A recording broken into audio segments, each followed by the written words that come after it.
All right, well, Matt Burnell back here again. We're going to take our training to the next level. We've added our ticket page in the previous example. We started building our landing page, and now we're thinking, hey, it's time to get some auction items set up in the system and start letting people make donations to the auction, letting people buy tickets to the event, and so on. So as the administrator of the site, what am I working on right now? Well, I am going to be adding a item donation form to my landing page, and I'm going to be watching ticket sales come in and taking a look at those. So let's take a look. I am going to go to Software Settings and Landing Page Builder. And I can see here that I have some content areas. Check out my auction items. Let's go ahead and add it in between the preview and the help us reach our goals section. So I'm just going to click on Add Content Block and donate an item. So we actually have this already built. We build the form, we make sure it's locked in with a layout and so on. So I'm just going to choose it as a pre-built block and donate an auction item. Now, when you throw around words like donate on an event, virtual venue page, landing page, you got to be careful because donation is one of those very nebulous terms, can mean a lot of different things. So we want to make sure that we're specific in this example. Otherwise, people might think, well, I tried to make a donation on your website, but I couldn't do it. And then you're scratching your head like, well, I thought it was really easy. And what they were doing was actually trying to donate an item, but they thought they were donating a dollar amount. So you want to call it donate an auction item. And then you could say add to our silent auction event, something like that. That way it's pretty clear that I'm not making a donation, I'm donating an auction item. So I'm just going to say save. Then we get the settings part of it. So I do want to show the block, obviously. Now, again, you could say no, because maybe in the first 2 weeks of your virtual venue, all you care about is promoting the event. You just want to tell people when, where, how, and what, and then a form to buy tickets. So, but you can build the content block now. You can just shut it off by saying no. I'm going to say yes. I do want to show the title, and I'll show you what that means in a second. And then I want to change the background color. I'm just going to make it white. So that way there's just a little bit of contrast between the content block above it and the content block below it, like the sandwich. Kind of like there's a difference between the cheese layer and the tomatoes. If you were watching the last video, that would make a heck of a lot more sense. Now, I have the donate item button. I have we call this an eyebrow called donate an auction item, and then add to our silent auction event. And then you can add a little bit more. So I'm going to say, again, I'm going to use Auction GPT, because the thing about Auction GPT is it just helps you make better content out of kind of bad content. This is my excuse to write something that doesn't make a whole lot of sense, and then Auction GPT can clean it up. So I'm going to say, your donation. Oh, actually, can you say this better? Okay. And then I'm going to use Shift Return to put a new line. Let's say, can you say this better using only one paragraph? So again, when it comes to Auction GPT, you want to tell it what you want, be very specific, and then give it the kind of content you want it to say. This is a great way to do it. So can you say this better using only one paragraph? Your contributions help us fill out our catalog and give us great items for our attendees. Click on the donate item button to get started. Okay, so now if I hit submit, it's going to think about that, chew it, and then, yeah, they didn't really do a whole lot, but it's better. Your contributions greatly benefit our catalog and provide us with excellent items for our attendees. That's better. So now it's all saved. It's ready to go. If I go back to my landing page and hit refresh, and I can see in my menu, donate an auction item. See, there you go. Add to our silent auction. Boom, donate an item. Now it pops open a box, and then I can say, now if I'm making the donation, I would say, let's say parent support gift basket. So this is for a school. This is actually a package that my wife and I put together for our son's school. Let's say market value. I'm actually filling this out in advance, $100. This basket helps parents provide cool gifts for themselves and their children. Package, now you want to put in there, package includes, what actually, I'm trying to think, what did we put in it? So, 2 tote, plastic tote, what are they, tubs for holding toys, water bottles for you and your child, 2 packs of gum, washable markers, Uno cards, and more. Okay, so and are there any exceptions? No, there's no exception. Item notes. This comes from Matt and Laura. Will drop off later this week. So those are some notes. And then donor name, Matt and Laura Burnell. Donor email address, matt@cbo.io. Phone number, 616-555-1234. And if I want, I can put in information on the donor, who solicited this. And if I took pictures, this is the best part. I can upload 10 pictures and it'll add them to the catalog. Now I hit submit, and thank you for your donation. We've sent confirmation to matt@cbo.io. Now check my email. Bingo, I got it. Most importantly, if I go back to the admin and items, manage items, I should parent support gift basket. So donated item has been added as a tag. Unbid, no pics yet. Now, this is our new items, manage items page. So if you go to, when you're managing your items, now remember, I added this to my landing page. So I can add, so if I want to, I can add donate an item, I can check out the auction items. You'll notice it doesn't get listed because it's not active. When somebody submits an item to your catalog, it gets submitted as unlisted or invisible so that you can add starting bids and increments and so on. So I want to, in this kind of time between getting my ticket page ready to go and starting to get auction items and getting ready for the event, I want to start building my catalog. It's really important in your communication to your donors, your families. You want to send out Instagram posts, LinkedIn posts, Facebook posts. We actually had a 4x4 foot banner made with the event's QR code. So I go back to home, I use my own QR code.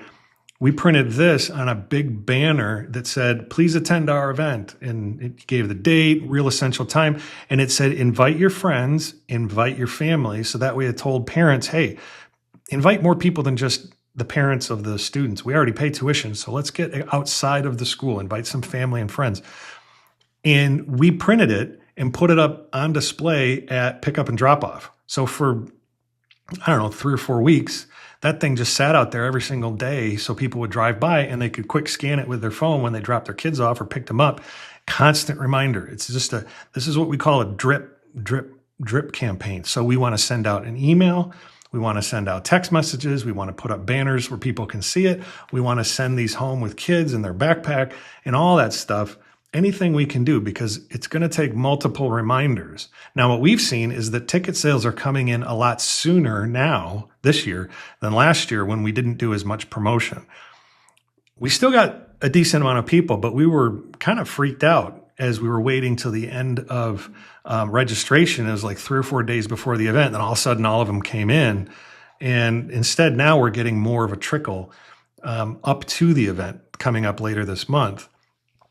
So having that promotion, ClickBid is, obviously I'm a little bit biased, but this is a great product, but it's only as good as you promoting it. So you want to put it out there as many different ways as possible and stay consistent. Every time you get a donated item, you're going to get, as the organizer, an email that says you got a donated item. That's a new blog post. That's a new Instagram post at the very least. That's a new Facebook post. That's a new flyer that you can send home maybe once a week, highlighted items for the auction, send it home with the kids, and so on. So you just want to make sure you're constantly beating that drum. Once you feel like you have gotten exhausted from beating that drum, then you're starting to get there. You should be feeling like you've overwhelmed people when you get close to that event, because we don't want to overwhelm our donors, but the point is that you may feel like you've been too communicative, if that's the right word, but you really haven't. People are still just starting to pay attention. So anyway, you're going to spend a lot of your time under items, manage items, looking at these items here. So if I go back down to parent support gift basket, I can click on the name box. And if I want to, for instance, if I want to capitalize, I can do that. Maybe they spelled basket wrong. If I want to change the item number, I can reorganize it. If I want to change the closing time, I can pick a new closing time. When I want it to be available, I can say active, and I can change the closing time. Right now it's set to today at 12 a.m. So what I definitely want to do is change it to 4/27. No, I'm sorry. I want to go to 4/27, and then I want to do, I think it's 8 or 9. Let's do 8 p.m. The exact time doesn't matter because I'll show you how to batch update it in a second. So now, there, I updated it to 8 p.m. It's closed. I want to make it active because that is now in the future. And then I have a starting bid and a minimum raise. And then I need a category. So how about I put in silent auction? Fair market value was provided by the people who donated it. If I want them to buy it, let's say, you know what, I'm happy to just sell it. One bid, done. But always make it above fair market value. Make them earn it. So I would say usually 150% of fair market value in this case would be $150. So it's really up to you. I would say probably not that high, maybe 120. If I want somebody to just buy this thing, obviously it takes it off the bidding. If somebody does a buy now in the software, then it's not going to be available anymore. So you want them to buy it and really own it. The reason I camp on that is because I have seen people set a buy now of like $80. Now, because somewhere during the process of securing them as a customer, we told people that mobile bidding generates about 80% fair market value on average. However, that shouldn't be your goal. Your goal should be 100% or more of fair market value. So in this case, I would do 120 or 125. Make them really go there and get it. There is one other cool tool that you can use when you're setting up your auction items. You can do what's called pricing defaults. So this is a little pop-up box that you can customize so that when items are created in your system, by whether the donation form or you import a bunch, it will use these percentages to set the starting bid. It's a really good set it and forget it. I usually say starting bid is 35% of fair market value. The raise should then be, I think, 5% of fair market value. I think that's the number. It's meaning, let's say it's $100. It'll set the starting bid at $35. $100, 5% would be $5. So this item, if I were to add this, it would, and I'm going to hit save. If I wanted that, and I saw sample parent support, it would have actually set this item 35 and 5, which is great because normally you want to get between 10 and 15 bids on each item. So if I had 10 bids on this item, that would be $50 worth of bids. Every time you bid, it goes up by $5. So if you bid 10 times, you're adding $50. 50 plus 35, $85. That's not bad. Now, if you had added 15 bids, then that's $75. Geez, I don't know. That's over 100% market value. So 75 plus 35 is 110, I think, $110, which is above fair market. So this is, I'm just doing math in my head, which could be the worst thing I could do. But that's kind of a good starting point. 35% of market value and a 5% fair market value for the raise. And what we're going to do is we're going to pick a really good even round number. We're not going to set the starting bid at $32.25 and a raise of $3.15. It's going to pick a good, I think it's the rounded up $5 increment. So that way it looks good in your software. Now I can always, in the manage items, I can sort up and down with, tags. Well, tags doesn't really do much, but if I do item number, name, closing time, one thing I like to do when I'm preparing as I get closer to the event and I'm going to turn it on, I like to sort by closing time to see if everything is in line. So what I'm going to do is I'm going to say show all, and then I'm going to select all these items. And I want to set the closing time to April 26th, I think was what I had said originally. That's a Saturday. So if I do April 26th is Saturday, and I want it to close at 9 p.m. So what I'm doing is I'm batch setting all the statuses to active and all of the closing times to 4/26/25. I'm going to update. I'm going to hit, oops, it did it. I just, my Mac, when I long press it, it pops open weird stuff. So if I now resort, this is a great quick kind of a sanity check to make sure that all my items have the same closing time. If I resorted it and one kind of popped up, let's just change one here to, let's say I added one at the last minute, kind of a goofy time. And then I sorted and I looked everything. Okay. So 4/26, and then I sort and I say, oh, what's this 4/24 thing? And I see that it kind of shows itself up because I'm resorting. I can now go back 9 and so 4/26, 9 p.m. And now I have it. And if I resort again, it kind of it moves the items around based on their closing time. I can do the same thing for status. I can do the same thing for starting bid. This gives me a chance to look and see, wait a second, why don't these guys have starting bids? Oh, because they're live and donation. So that's good. I'm okay. That's all right. So that's how I would manage my just my items as they come in. Now, let's say somebody says, hey, Matt, I'm dropping off a gift card to, well, if you're in my neck of the woods in the U.S., there's a shopping center called Meijer, and I'm going to drop off a $100 Meijer gift card. And I say, oh, perfect. Well, I'm just going to go ahead and add the item, and I'm going to call it Meijer gift card. It's going to auto-populate a number. I'm going to go to my silent auction category. I'll set it to active. Closing time, let's set that to 4/26, 9 p.m. And it's a silent. Now the market value, they told me it was $100. Starting bid is going to be, well, it rounded it up to 40. So now my increment is 5. That's good. If I wanted somebody to buy it, yeah, I'll do it on $125.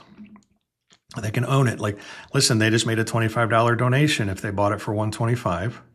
And then I can come down here and just do auction GPT, write a paragraph about why someone, no, not why, about how cool it would be to own a $100 Meijer shopping gift card. Let's see what we get. There we go. Would be incredibly cool because it would allow me to purchase a wide variety. So you can play around with it. And if you didn't like that, you could go back and say, make it different and play with it. Anyway, the no exceptions. I mean, if you get it, you get it. And then if you want to add some other information, this is more for your information. Table name can be really handy if you have a bunch of auction items and you've put them on different tables. So when your runners go pick them up at the end of the night, they know what table to go to. Because unless you put these items in numerical order, I've seen a lot of events where a runner is trying to be as fast as possible, but they end up like looking all over the place for this one item because it's not in numerical order. And we need them. Checkout really comes down to how fast your checkout runners go. It only takes me maybe 15 seconds to check somebody out with ClickBid, but somebody else that's running and going to get the items, that could take 5 minutes. And meanwhile, your guests are ready to leave. If you put a table, let's say it's the pink table. So all of certain items go on a pink table that we have a nice, sign that says pink table. Now the runner says, oh, this item, which is going to be item 106, is at the pink table. So now I'm just going to go get it. So that's really handy sometimes. You can put some donor information in here too. If, let's say, who donated it? Let's say Matt Burnell, and Matt Burnell, if we want to display it, or if we want to say, okay, ClickBid donated it. And I don't have to put the address if I don't want to, but this can be really handy if you want to send out. So let's just do Meijer gift card. Now this is for donated items. You have your auction items, and auction items can be made up of more than one donated item, kind of like a packaging deal. And so when you want to generate thank you letters, you want to be specific in your donated items, because maybe Matt Burnell donated a $100 gift card, and then somebody else donated a gas card from Meijer. So you put them together and you've got something that's bigger than just one or the other. And so you want to make sure, though, that you put them both separate. That way, when you create your thank you letters, it knows to generate a different one for each thing that was donated. So I'm just going to leave that the way that is. And then when you're done, you can upload images. If I go to image details, and I can upload photos. And then also, lastly, something very handy is tags. If I want to assign a custom tag, I can. But here's how it works. So I'm done. And let's look for that Meijer gift card right here. I'm going to scroll down. Notice how I did the batch. In batch, you can do starting bid, categories, tables. You can delete. This is how you would delete a bunch of items. If you want to change different things, you can reassign in bulk in this section. Then below it, we have custom tags. Now I'm going to create a tag called gift cards. Then I'm going to create a tag called certificates. I'll just call it certs. Then I'm going to create a tag called baskets. So what I can do, and you can see where I'm headed with this, is if I go to my Meijer gift card and I want to add a tag, if I just click edit, come down here to custom tags, I can call it gift cards. Now that I've tagged it, if I'm looking for all of my gift cards, I can just type in the word gift and it'll bring me my Meijer gift card. So this is how some organizations will have hundreds of auction items, and we want to make sure that you have the best way possible to organize the data and make sure it's available to you quickly. So for instance, if you wanted to see which items were unbid, you could type in unbid. You could type in has bids, which we don't have any yet because we didn't open. So let's do pick, has pick. This one has 9 picks, has picks times 9. So a lot of different options here. I'm just going to, and when you click, you can delete tags if you want. So again, that's a great way to organize your content so it stays nice and clean. You can keep it sorted and organized. And yeah, it's super handy. Now, last, I want to take a look. Remember how, we've been busy editing auction items. Let's take a look at our ticket pages. Because while I'm working on this, my virtual venue, my Spring Fling, is selling tickets. So it's busy doing the work of selling tickets. Well, let's take a look. Have we captured any tickets? Let's go here. Yep, I did get one. Somebody has bought tickets. And let's see, Matt Burnell. And I can scroll over here. Looks like Matt hasn't sent his check in yet. So let's say Matt sent me his check. And I think, oh, I forgot Matt even bought tickets. So I go here to my info. And then it brings me down to all of the content. I've got Matt's name, his address that he bought it with, his email, what did he buy? Did he answer any custom questions? Looks like for this guest list, so Matt Burnell, he answered XXL. So I have one XXL. I can change it if I want, but he answered that. And I want to mark that paid. So now this check has come in. I can find out when I refresh, I can see here that now that it's been marked paid under type. So if I have anybody that hasn't paid, I can go back and look at it and determine, oh, whoops, somebody didn't pay for their check, or maybe they're going to bring a check at the event. I can make sure to look for that or ask them about it. I can also refund. I can view the receipt. I can re-email a receipt, and I can resend a guest update link back to that person's email address. Notice if I come down here, if I choose this down arrow and choose info, I can see here, this is their customized guest update link.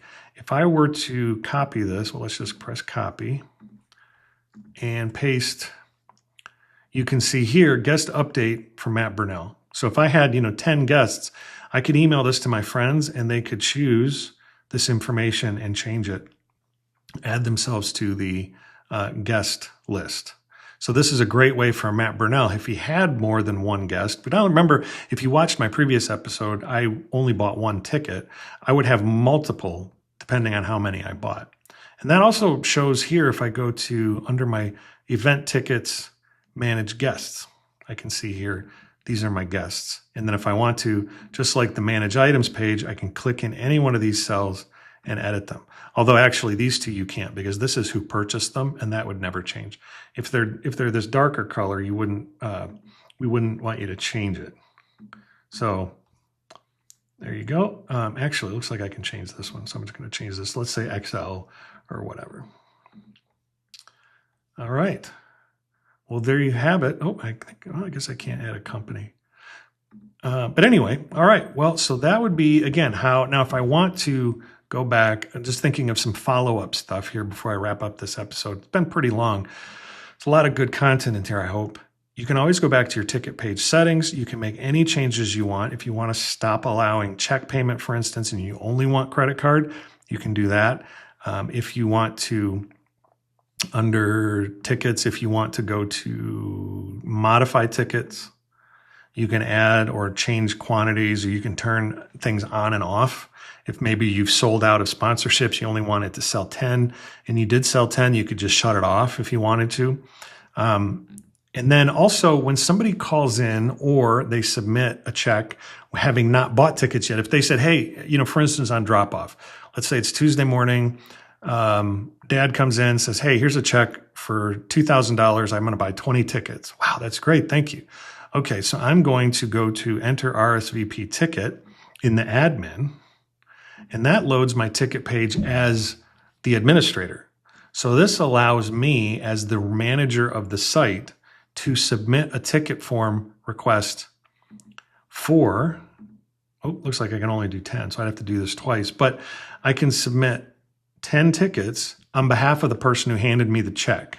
So we call this an RSVP. And the reason we do it this way is so that you as the organization can use the same form that everybody else uses, and it gets all that information added. So I'm going to choose sponsorships, skip over that.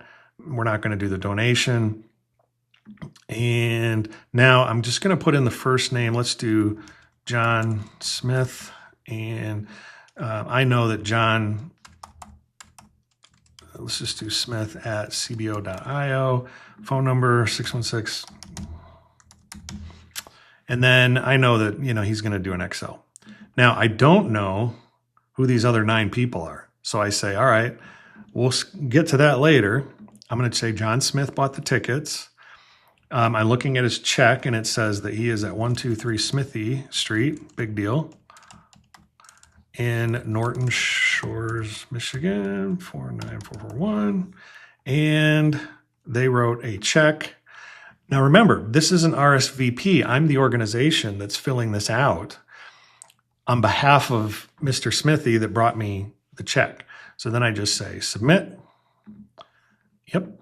And now if I go back to modify tickets, sales, I go back to ticket sales, I can see John Smith, unpaid. And if I scroll over here, info, I can email his guest update link. And I can say, I'm going to copy this. I'm going to send him an email and say, hey, I just submitted your ticket sales, but hey, if you get a chance, send this link to your friends and they can grab any one of these. So now Nancy Smithy, and Nancy plus Smithy, cbo.io, and then pick a shirt size and save.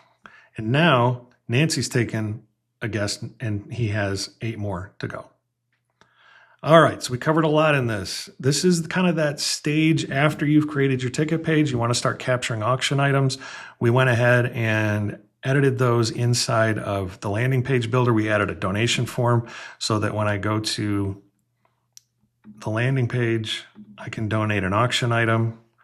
Here we go. Close this window here. And then I can make a donation as part of my event site. And then also you should, see the Meijer gift card, parent support gift basket. All you need to do is add some photos and we're good to go. But anyway, then we showed how that happens.